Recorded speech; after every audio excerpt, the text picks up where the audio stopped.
The Tower of Babel, Genesis 11:1 through 9. After the great flood, Noah's descendants began to multiply and spread across the earth. At that time, the whole world spoke one language and used the same words, allowing them to communicate easily and work together in harmony.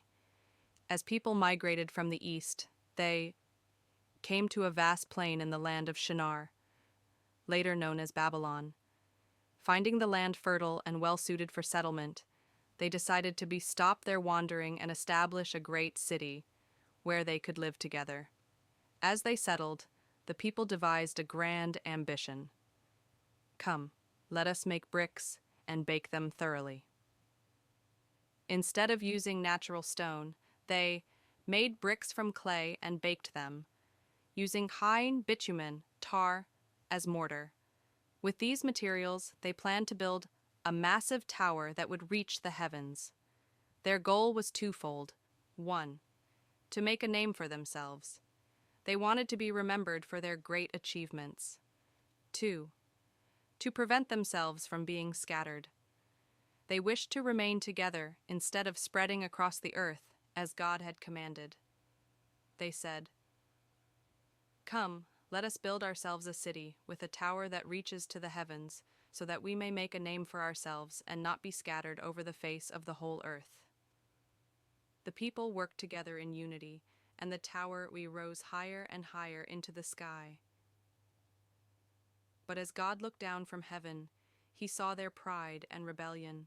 They were seeking to elevate themselves, relying on their own strength rather than obeying him. Then the Lord said, "Behold, they are one people, and they all have one language. If they have begun to do this, then nothing they plan to do will be impossible for them." God recognized that their unity in speech and purpose made them powerful, but he also saw their arrogance and defiance of his will. Instead of spreading across the earth as he had commanded after the flood, they sought to remain in one place, building a kingdom apart from God. To humble them and stop their plans, God said, "Come, let us go down and confuse their language so they will not understand one another's speech."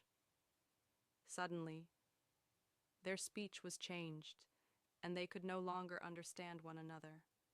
Where once they had worked in harmony, now confusion and frustration spread among them. Builders spoke, but their words made no sense to their fellow workers. Orders were given, but they could not be followed. Disagreements and misunderstandings arose, and the work came to a halt. Since they could no longer cooperate, the people abandoned their project and began to separate from one another. Groups of people who could understand each other gathered together and migrated to different parts of the earth. The city they had begun to build was left unfinished, and the great tower stood incomplete, a symbol of human pride and divine intervention. Because it was there that God confused their language, the city was called Babel, which means confusion. From that place, the Lord scattered them across the face of the whole earth, ensuring that they would spread out as he had originally intended. Thus, the unity of mankind was broken, different languages were established, and the people of the world were divided into nations and regions, each speaking its own tongue.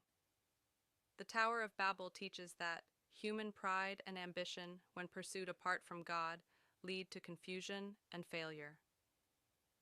It reminds us that God's plans will always prevail, no matter how powerful human beings may believe themselves to be.